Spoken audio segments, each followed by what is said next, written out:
I, Dr. K. Gayatri Reddy, Special Officer VTU Bangalore Region, welcome you all to this Industry Academia Interface series. Today's interview is the first one in the series.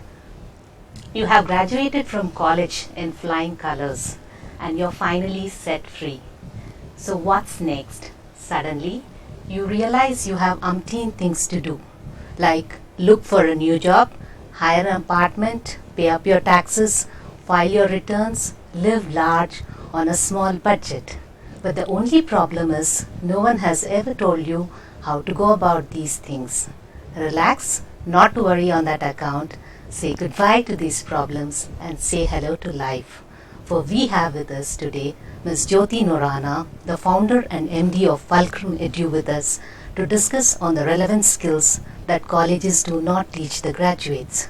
We welcome you to the show, Jyoti. And the best part is Jyoti is a part of VTU fraternity. And tell us a little bit about yourself, Jyoti. Thank you, Gayatri. Thank you for that warm introduction.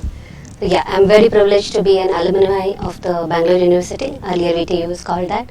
And yes, as you said, I have been a while in the corporate world, working with IBM and Alcatel-Lucent. After which, after 14 years, I decided that it's time to do something a little more. That's when I started my entrepreneurial venture. I always had a passion for teaching, so I thought this was the best way to start off. And my company, FulcrumEdu, Fulcrum as in the pivot, we want to be the fulcrum to the students' careers, to their lives, to be that transforming agent which makes all the difference. Very noble thoughts. With that idea, we started off this company.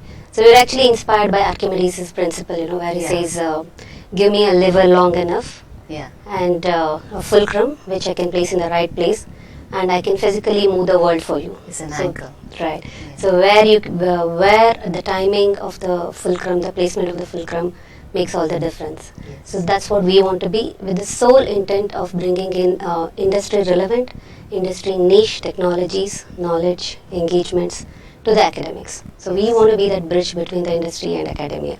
Yes. And that's the history. And in this venture, I've been working with VTU for many assignments, and very privileged to be on the first of this industry academia interface series. Yes. We welcome you once again, Jyoti. Thank you, guys. And the first question I want to ask you is, Jyoti, can you please tell us how FulcrumEdu can help our students?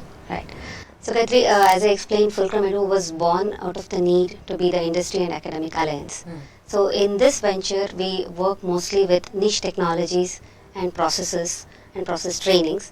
And we have started off signing up with Salesforce. They're the world's best cloud computing company. Oh. So, we are a part of their academic alliance, where we take the cloud computing training, technology, and certification to colleges at a much subsidized rate than what their corporate customers would have got.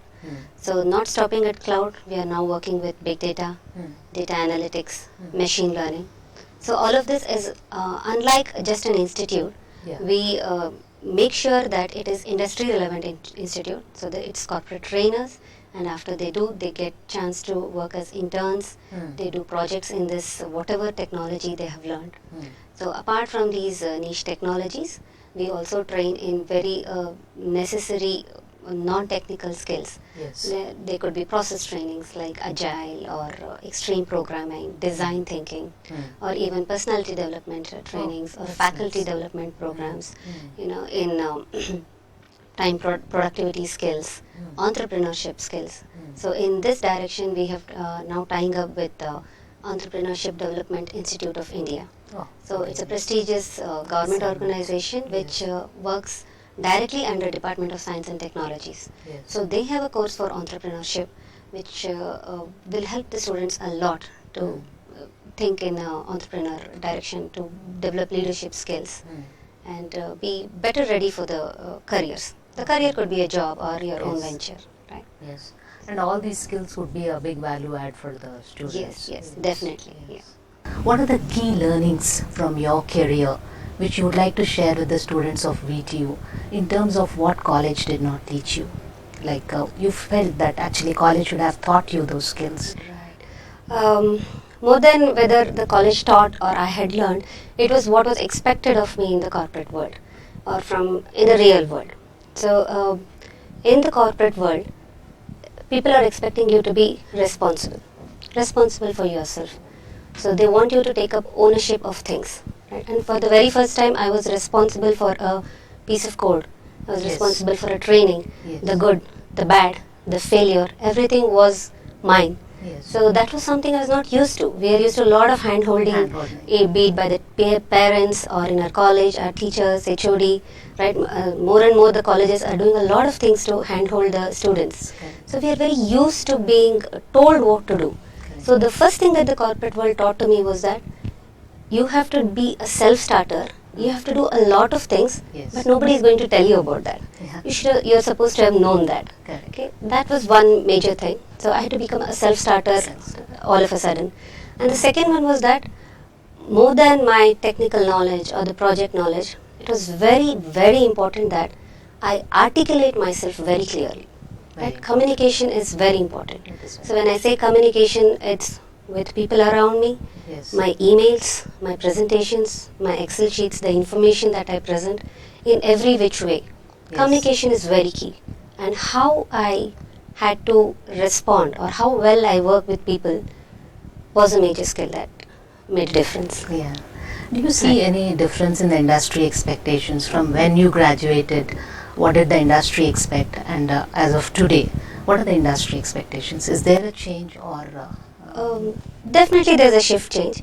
I mean, like everything, if you see, even the academia has had a change, right? So they have, they know that the industry expectation is higher, Yes. and industry is expecting a lot more.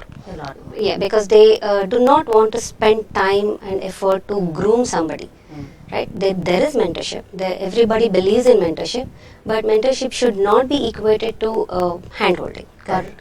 teaching from day one. Correct. So the expectation is has changed. Right? Okay. So they want productive people, Okay. they want knowledgeable people, Mhm. they want technically sound people Mm. in their teams. There are already enough and more people who might not work or who want to hide behind the pillars. So they don't want one more I have been there kinds. Yes. Right? They want people who can make a difference to their teams, their companies. So if you were to shortlist them as 3 skills which they really look for, what are those 3, 2-3 skills, the major ones? Yeah. So as I said, being a team player, Team player, yeah, being having excellent communication skills, excellent communication, right, and being good at what you do. good at what you It really is important, and to be able to understand the whole bigger picture, right, Yes. what your team is doing. I might be a very small part of the team, but what the project is about, how can I make a difference, Correct. right? So this kind of value-added thinking, Yes. being good at what you do, right? So let's say there is testing of some activity needed, they should think of your name. Correct. That's the only way to go ahead. Yes. Right, so otherwise you can always survive, right? We all know that we can survive being just average or below average or trying not to do anything. Correct. But to excel in life or in corporate world, these are really key skills. Key skills. They say that usually 85% of a person's success is because of human engineering. By human engineering, I mean the communication skills, as you Right. mentioned, the interpersonal skills, the negotiation skills, your personality, and only 15% is of technical knowledge. How true is this statement, Jyoti? So I did read up about you guys. You have done a lot of research on this, so you Yeah. should be able to. What you're saying is with facts and figures is right. Yes. I can only give practical experiences. Yes. So even when the companies are coming into interview now, Yeah. what they're really saying is they're okay if you don't know something, because when you enter their company, Yes. you'll have to learn a whole lot of things. So they know that you do know some things, Yes. but they want to see the attitude of how you're going to cope up with that. Correct. Are you going to be a good fitment? And all these are people skills Correct. or life skills, as what we say. Technical skills, yes, they are important, but these technical skills are exhibited to somebody only through you Correct. as a person, Correct. right? So if I want to give an example, today in my line of business, let's say I approach a college and I'm talking to the principal of the college, and I'm trying to pitch in entirely what my company does. So we work with the cloud infrastructure, we can build you your clouds, big data lab, we give you trainings on these, we can provide you internships. In 2 minutes, I need to understand which of this is the other recipient interested in. Correct. Right? I am not here to go on talking about what I want. Correct. So that intelligence is needed to speak what is needed, Correct. to listen very carefully, Hmm. to gather intelligence out of that. Correct. So all these, if you see, are exactly what you're saying. They're human Yes. engineering. Human So engineering. technical comes much later. Correct. So to be even able to open up these things, your negotiation skills, Hmm. how you communicate, Hmm. right? How confident are you of things? Hmm. You have to be good at things. Yes. There is no denying that. Hmm. How good you are, Hmm. how does it come out to people? Hmm. That's all your communication. That is very Yeah. important. Yes, and say like most of the students, they are just average or below average, most of them. So for them, what do you advise them to be industry ready? Like tomorrow, if they're going and approaching for a job in industry, what is the skill set you advise them, or what are the prerequisite skills that they are ought to have? Okay. Frankly, do you remember your first year degrees subject marks? I don't really. remember. Right? Not So, not that bad marks. I'm not saying that it's okay. It's But okay. then what I'm saying is, in the long run, Yes. it really doesn't matter. Matter. Okay? Yes. So, at the same way as you figured out that you're not good at something, Hmm. it's time to figure out that you're good at something else. Hmm. Find your niche. There is something you're good at. Correct. Let's say that computer networking is something that's not going into my mind, Hmm. but I'm good at maths. Hmm. Maybe it's time to look at analytics. Correct. Did you know that data analytics is a huge thing?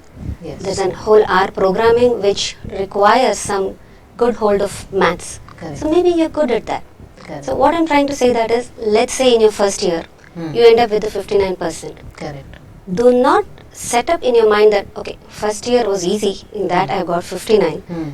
I'm going to be 54 and 53, and all the companies are going to be asking for 60%. I am doomed. You are just setting up yourself for failure. Correct. That's not needed at all. So there's no need to panic, nor is there a chance to be laid back about it. Hmm. Right? So you can figure out what you're good at and start building your your brand. Hmm. Make yourself a brand, Hmm. and then you can work on that. Correct. Bad marks, average marks really don't matter. Hmm. I even worked with some of the companies which did not ask for a minimum cutoff. Cut-offs. Hmm. Right? So that's becoming more of the trend. Correct. Right? So if you are already aware that you're not exceptionally good in academics, Hmm. it's time to supplement with something. Correct. Right? It could be your certifications, it could be a well-added Hmm. trainings. Hmm. I've submitted papers, I've done projects, and Correct. it's there in the YouTube for you to see. Correct. I've built something for my college. Yeah. I've done an entrepreneurship course. Yes. Right? So these things, on their own, they might not be very heavy. But when you supplement that, your academic marks can be overseen. Correct. And that should not be seen as a deterrent at Yeah. all.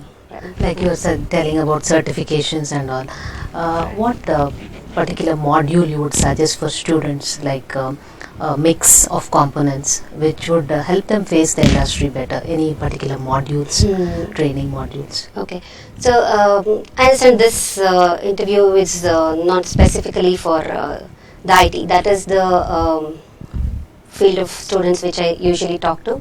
So generically, if we are saying, the students have to be aware of what is trendy. Correct. What I say today will be obsolete in 1.5 years. Correct. Right? Earlier they would say that lifespan was 5 years or 3 years. Correct. Now things have changed, right? It's 1.5 years and something Correct. else would have come in. Yes. So you need to be aware you need to be abreast of the what's happening in the world. Correct. Let's say for the IT related, the software, CS, IS, those students, figure out what Forbes is saying, what Gartner is saying, what is more important today. Yes, we all know that cloud is very, very in thing. What in cloud? Who are the companies? What are the technologies? Data analytics. There is something called data analytics. There is data science. Right? There is big data. There is machine learning. Correct. So let the initial effort, I think, is to know the canvas. Right? So the approach should be something like I would call it a pyramid approach. Okay. So in the 4 years that you have to spend, see, in these 4 years you are lucky that you are not expected to earn anything, right? Otherwise, the moment you come out, you all know that you are expected to either start something, earn, or everybody is expecting. But these 4 years are your formation years. So if you can use that very wisely, you won't be trouble in the last semester, right? That's what most of us did and will do, right? In 7th semester is when we wake up, it's a little too late or it's a little difficult to manage things then. So when I say a pyramid effect, first figure out which branch you are in. What is it that you like? I could be in computer science but not like coding. It is a possibility, right? Correct. But there are 100 other things that a software engineer practice can do other than coding. What is that? Figure out. Consulting, DevOps, Correct. software administrator jobs. So figure out an area of interest. There are a lot of free information. Learn what is available with free. Maybe by third year, you would have figured out the what and what. Then you know which is the kind of training. So this is the time to invest a bit. Invest in terms of time or even in money. So we all have to understand that some of these things are premium technologies. So they do not come very easily. But you should be ready and with the correct information to invest in those, both time and effort. There. And I think around 5th semester is when they pick up their electives, right? So by then you really are in a position to pick up an elective. It could be your CNE or cyber forensics, big data, IoT. I'm seeing a lot of push from all colleges to bring in the very relevant electives. So by then you know that this is what I need to choose. In the last 2 years, I have been interested in trying out something. That is what is going to be my project, right? And once you do all that, then is the time to think of putting all this into real active use by involving it in an internship, right? That is the right way to do it. So all this will take you to your right job. Correct. Right? So how do you select the right kind of service provider, or if it's in case of soft skills, how do you identify the right kind of soft skills trainer? Do you need to go for any benchmarks, or do you need to go in for a certified trainer, or like is there any benchmark to look at any service provider for any kind of training? No, I really wouldn't want to suggest a one benchmark or anything. It depends on more on what is it that you want to improve. Correct. Right? For example, let's say my communication is a problem, but for somebody else, time management is a problem. Right? So you need to figure out which life skill you want to do, or you're already at a particular level with all these. Okay, so I know that some of my friends struggle with this, but I can manage this. Then it is time for you to go step up, speed up that. Right? It's time for you to understand leadership skills. Correct. Entrepreneurship skills. Not because you have to become an entrepreneur the moment you pass out of you graduate, right? Entrepreneurship skills is the only place where you understand the complete picture. Right? I believe what I had learned now when I have to start a company, had I known this kind of information, I would have been a good employee for my company, right? Because I know how the costing of something is now determined. It includes your petrol charges, your electricity charges.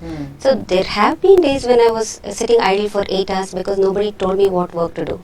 I would have never done that in today, right? Knowing that one employee's 8 person hours is really valuable. So entrepreneurship skills teaches you all this.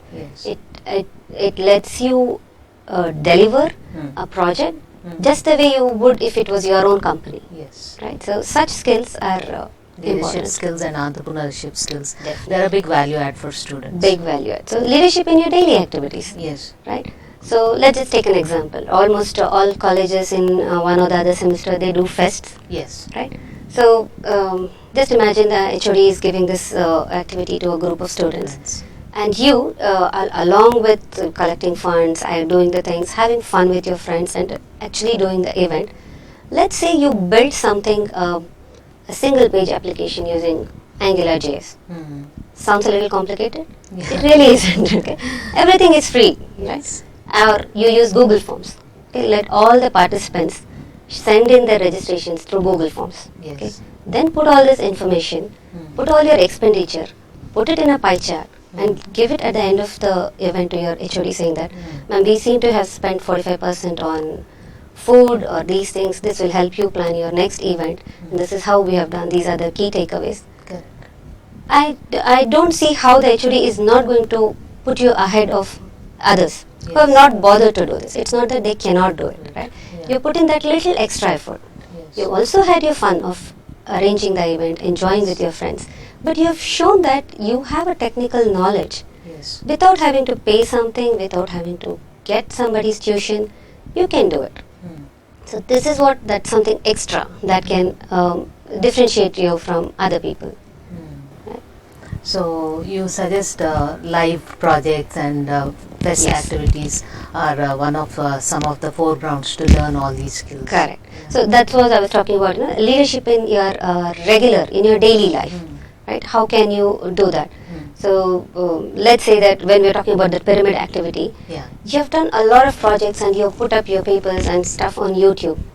Can you imagine the weight of such a resume when you're talking to a company, right? Yeah. So I have put this up and I even have an Android app which is ready, Yeah. right? So companies value that a lot, right? When somebody has been able to do something without being told to, they can show some value. So these are live experience, where right? they Yeah. get hands-on experience and Yes, yes. they'll be better equipped. Yeah. Correct. And the next thing is like most of our VTU students are rural and semi-rural in their backgrounds. In fact, 85% of our country is Okay. rural India. So what is your advice for the students who are from rural background? I think today more than any time in the history of our, even probably the technological developments or in India, we are at a position where the rural students don't have to be at a disadvantage. Yes. We have to understand they are from a different economy, right? Here our kids, they go to schools where everything is done in English, whereas it's not in the rural. So yes, it's difficult for them. There's Yes. no denying that. But today, because of the internet explosion or the information explosion, information is available to everybody, right? Everybody is on smartphones, everybody is on a data pack. So through internet, that's one of the advantages of things being on the cloud, right? Yes. Anywhere, from any device, you can access all the information. And this information, for example, like what VTU is doing, I think e-learning cell was set up for the sole purpose of that. They wanted to increase the audience, where it is limitless, stateless, right? So anybody can access information, and information is power. Okay, and I think these are the people who are in most need of the entrepreneur skills, right? You figure out a group. Think of what in a group you can do. Take the help of your colleges. There are so many meetups, forums happening. You can come to Bangalore, take those speakers to your college, right? And all this is adding to your personal value, right? As a corporate aspirant, or however it is, right? So the rural students have to be more focused, more aware, and more hungry. Okay, so but the help is there, the information is there, and And is of there. course, you were saying you can leverage on technology also. Correct. Like VTU is making a lot of efforts in this area. But in addition to that, any other technological skills or something, some upgrades to go and reach out to the rural students, which you would suggest? No, what I'm thinking is every trainings that we talk about, right, are now available online. So Yes. that is what the rural student should bank upon. Bank upon. Yeah. And as you said, they should be having that zeal to learn. Yes, they have to be more hungry. You have to accept that. Yes, Right. yes. And if you have to incorporate these skills for students, which semester would be appropriate, do you think? Or they should be dealt throughout all the years? Or they be phased out, or a particular semester? I think the students should start involving in these things from the time they get in. Yes. See, like the first semester is just lost about figuring out what is happening. Right? Yes, true. So by first year, they need to understand what are their likes, what they want to do further, and get a bigger picture. Let's say I'm an electrical engineer. So Yes. these are the things that I can do. But Yes. and I understand that today IoT is a big world. Yes. I seem to be interested in that. Yes. Is there something that can link my electrical degree and IoT? There are a lot of things. Right? Internet of Things is that everything is able to communicate with each other. So why not your electrical devices? Yes. How can I link that something with software? So my core competency is still with my electrical degree. Maybe I can pivot into computer science later on. That Yes. is up to you. So I think the first year is for the students to show some general awareness, pick up skills, and third year would be the best place for Appropriate. college Yeah. to have a focused Thing. Yeah, focused approach, right? So, And like, how important do you think are internships for students? It's their first feel with the corporate world, right. and how important are? Do we need to do some homework before we sending them there, or do you need to incorporate certain skills before, because they go there very raw, and that's the first picture they give of Yes, the yes, university. yes, yes. So Yeah. So internships are very important. Can be defining to a career yes. if done the right way. Hmm. So what I'm trying to say is that if you've already figured out what you want to do, Hmm. you have done some work already in that, Hmm. then you have approached so many companies, Yes. and then you have found the right internship. Hmm. Okay, then that is your opportunity to get a first-hand feel of what my career is going to be in the field that I have chosen. Correct. Right, and you still have an option to change that, better that, and if Hmm. you're really good at that, more chances are that the company absorbs you. Hmm. That's the best thing to happen. Yes. Right? But it's not being done that way. Ideally, right? ideally, Because that yeah, should I happen. have heard of my dad's friend knows somebody in BHEL, and that's how I get there. And do you know the lunch there is only 20 rupees? That's what I go there, and or I paid 10,000 and I got this. You might feel that I have used a shortcut, I have fooled the college, and Yes. I'm done with internship. But really, the person you're fooling is yourself. You're cheating yourself. You have robbed yourself of an opportunity where it could have meant something to Yes, it could have converted into a you. Yes, it job. could have converted into a job opportunity, and you have missed out on that. Yes. A lot of companies complain that, when they come there, instead of they being a help to us, we end up spending a lot of time. So you have to be aware that when a company is taking you as an intern, Mm. it is not for a charity. They are not interested in developing you. The only person who should be interested in developing you is yourself, Yes. right? So you have to go there. The company is already running. Yes. So how soon you can get into the and become a part of that is your value add. Yes. So you should be prepared for that. Be more self-motivated, Yes, driven. yes. And can you share with our students one of your proudest moments so far in your career for them? I believe my proudest moment is yet to come. Just begin here. But a few feel-good moments were Yeah. when I can you was share finally. one or two of them with our students. So when I was quitting my company, I had Yeah. to finally talk with my From director. corporate to education. Right, Yeah. right. So when my directors was trying to talk me out of it. So he said, "Is it salary? Is it your promotion?" Then I said, "No, this is the decision I have made." So he said, "I hope you realize things out there are not as easy as in corporate." Yes. And I said, "Yes, I realize that." Then he said, "But I'm not worried about you. Wherever you go, you are going to make good of it. You're going to struggle, but you're going to make good of it." So that was a very nice, pat on my back when I was getting out. And every time a student, when they come up and tell me that, "Ma'am, your talk that day was Has inspired helped me make a decision, Yeah. and it has been important in my career." Yes. Right? It really feels very nice when Yeah. they come back and say that. Yeah. Okay, and I think the happiest moment till now was when I was working really hard, and my son asked me that, "Do you regret quitting your job? You seem to be working so much more hard." I said, "I am working hard, but I'm actually enjoying it also. See, that's why I'm not complaining. I'm not feeling bad about it." Then I said, "I think I want to grow up and become like you." Oh, that's fantastic. That was one of my I really think, happy you've, moments. become his role model. Yeah. I think that's really nice. Yeah. Yeah. Any difficult moment in the industry or now as an entrepreneur in your entrepreneurial journey which you have dealt successfully and which you would like to share with our students? Many difficult moments. Yeah. So I think that is one more key point I should have probably said in the beginning. Yeah. Corporate life and life in general taught me that Hmm. life is all about having problems Yes. and how you solve them. Yes. You just have to be at it. Yes. Making mistakes, having problems is not a failure. Yes. Right?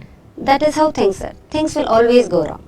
That is the reality, right? Yes. But somehow when we're in college, we assume that I'll finish graduation, I'll get into a job and things will be set. Hmm. It doesn't happen that way. Things are always going wrong. We need to keep fixing that. Yeah. Okay, so one of the incidents that I can remember was when I was working with Alcatel-Lucent. I was sent for a particular training to Chicago, to Yeah. my office. Yeah. By the time I reached there over the weekend, the political setup of the office had changed. Oh. So it so happened that team in Chicago was supposed to wind down and give that piece of work to us. Okay. So by the time I reached there, they were extremely unfriendly. Oh. It was like I was going to take away their jobs. Okay. So, and I couldn't understand what was happening. Correct. So the training was very difficult. I used to be left in huge data center all alone. So I took up the user manuals and had started studying from there, and people weren't talking to me.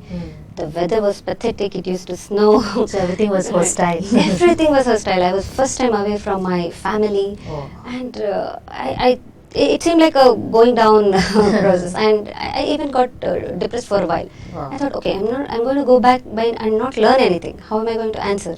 Okay, and that is one thing that the corporate world teaches you. Giving up is not an option, right?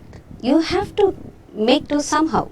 So I had to pull up my socks, got up, I used all my charming skills, worked with the people, and so I said, okay, you have to teach me this, let me help you with something else. I did the testings, I did the document reviews, I helped them team up with people back in Bangalore because they were very friendly with me. So I used to help them, get them quick access. So the team, they started appreciating me, appreciating my value. Okay, that's when they opened up, warmed up to me, taught me something. So even today all those folks are friends with me. So I came back after with so many difficulties. When you said from an hostile environment, I came back making friends. That is so nice. I think, yeah, that was turned the difficult. situation to your advantage. So I think even if you're put with rough situations, you should turn them to your side and move ahead. So I think that is something where I've seen that problem maybe even in myself when I was a college student. We like to give excuses. Yes. Right? I read the wrong textbook, otherwise I would have got better marks. Yes. The lab wasn't working that day. Yeah. It is just not going to cut ice. Yes. Right? When in the corporate world, when a piece of work is given to you, it does not matter that it's, you're a boy, you're a girl, you have to stay late, you have to work on somebody else's computer, you have to finish the work. You have to finish the work. I think we have And to also do we that. should insist the students that not to shy away from making mistakes. Mistakes are, Exactly. like you said, mistakes teach us a lot. Mistakes are the biggest learning opportunities. So that's what I'm learning in my entrepreneur venture. Yes. That there's just one way to do something right, Yeah. but I've learned at least 15, 16 ways to do it wrong before that. So Yes. I know what not to do the What next not time. to do, I know. Yes. So, will a course on leadership at any point of time during these 4 years for the students, will it help them? Yes, definitely. So, course on leadership, course on entrepreneurship, right? So, more than the course is a means of doing it, right? It is for the students to appreciate the value of that, Yes. right? So, if you see anything in the world, 80% of people are followers, but it's only the 20% of the people who are the doers, Correct. who are the leaders. So when we say leaders, we are not talking about very outspoken people, dominating people, or very charismatic people. No, leaders are the people who can make things happen. Correct. Where you can still be soft spoken, Yes. you can be firm. How Yes. can you lead from front? How can you be right? Where they say team is as good as its captain. Yes. So how is that? How can you be a captain? How can you be a facilitator? You need to be a manager sometimes. You need to be a confident, a co-worker sometimes. How do you take up those different roles? Right? So that is everything about leadership. So people need to learn this as early as possible. So, right dose of leadership skills, communication skills, entrepreneurship skills, and any other 1-2 skills would you like to add there before they pass out from there? Right. I think I would add a general awareness skill. There's serious lacking of that. Correct. Right. Correct. So I have been in interviews with other companies because I'm usually their training partner. Correct. We start with them from the recruitment drive. So in the interviews, some students are not even aware of the company that's interviewing them. Yes. Right. That's really a That no-no. shows Right. lack of Yes. interest. So you need to be aware. Yes. You need to be aware of what is happening. So VT is introducing a new subject. So then there is a lot of research gone behind that. Correct. Then figure out, okay, the trend is changing. Okay, then, or be aware of yourself. I don't know these things. I know these things very well. Right? So, and the moment you're aware of something, be it a problem or a good thing, you need to act upon it. Yes. Right? A lot of students have seen that. Yeah, I figured that was a good training, but I was waiting for more of my friends to take it up. That doesn't really work, help, yeah. right? Yeah. And Jyoti, what is your message for our VTU students? Okay, the message would be maybe I put in a lot of high sounding words, right? No. But still, this is a time for you all to be happy, right? This is the best time of life. Take it from people like us. Yeah. So there is time to be happy, enjoy with your friends, attend college, enjoy in the events, still have time to study, Yes. and still have that extra time to make something of yourself. So as I said, you have to make a brand of yourself, right? Let's say today you take Indian cricket team. There's a whole publicity group trying to build that brand, right? But who is doing that for us? Nobody. No. You have to build your own brand. So figure out what is it. Today business intelligence is needed, cloud is needed, big data is needed, your personality skills are needed. So build up that brand, be focused, be aware, and work in the right directions, right? There is no need to panic, but you just don't have to be completely laid back. Yes. Take action, take decisions, and things will move in the right direction. Yes. And there's some passion also, I think, at what they do. Correct. Yeah. Yeah, they should You will find out that there is something that is passionate to you in all this, right? So, I mean, after 14 years of being a software tester, a telecom engineer, if I figured out my passion was still teaching, there was a calling somewhere. Yes. And that passion can be a lot of things. There are people who are born accountants, there are people who are born business analysts. What do we mean by business analysts? You can sell an idea to anybody, right? There are people with core programming skills, right? There are people who enjoy working with data. Right? So figure out what is that, what is your passion. It's always best to work in the area which is already your liking. Then your job doesn't feel like your job. Yes, Right? I know. Yeah. You should enjoy it. Correct. Thank you, Jyoti. Your inputs will be of immense value to our VTU students. Thank you for joining us on the show. Thank you so much.